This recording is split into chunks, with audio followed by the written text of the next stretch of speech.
Заболевание острый бронхит.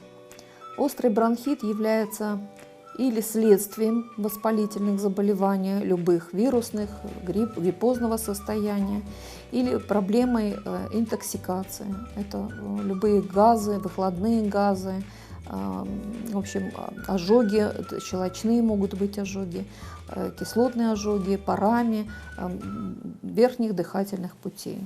Чем сопровождается острый бронхит? Это кашлем. Кашель может быть обильный, с выделением мокроты, может быть сухим, надсадным, без выделения мокроты, может быть сопровождаться с повышением температуры, может не сопровождаться температурой. Все зависит от того, какой иммунитет у человека, как он этот бронхит перенесет. Если появляется сухой кашель, то нереально, чтобы вы давили этот кашель, желательно перевести его в более влажный и начать лечение. С температурой желательно бороться так. Если температура выше 38 градусов, мы будем снижать температуру.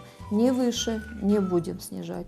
Острый бронхит по стандартам не лечится антибиотиками. Поэтому мы предпринимаем все, чтобы этот острый бронхит закончился в течение 7 дней. Есть лекарства, называются муколитики, бронхолитики. Вот из этих препаратов мы выбираем соответствующий препарат и даем пациенту, чтобы он выздоровел. Потом, пожалуйста, любые такие процедуры, как горячий чай, молоко с медом, обильное щелочное питье, тоже мы поддерживаем.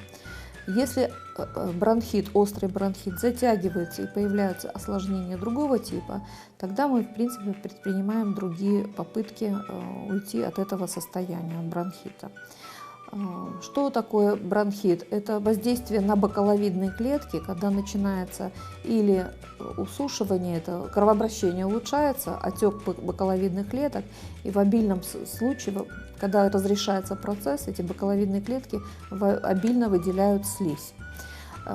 Эту слизь желательно пронаблюдать за этой слизью. Если эта слизь светлая, желтая, то в принципе мы наблюдаем за ней несколько дней. Если она становится более зеленой, более густой, мы предпринимаем такие попытки, как обратиться к врачу, выяснить, нет ли другой проблемы с бронхитом, не осложнился ли бронхит. Еще такое заболевание рассмотрим, вот в связи с тем, что мы рассматриваем простудные заболевания, это гайморит.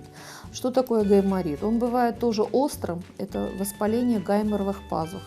Есть гайморовые пазухи, катаральное явление, гнойное явление, острый и хронический гайморит. При остром гайморите это просто течение из носа, головная боль, температура.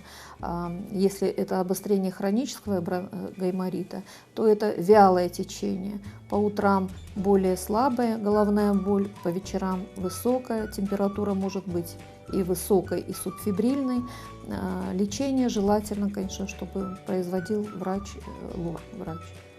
Наблюдались, если надо, будет делать проколы, если надо, проводится антибиотикотерапия и патогенетическая терапия, симптоматическая и патогенетическая терапия этих проблем.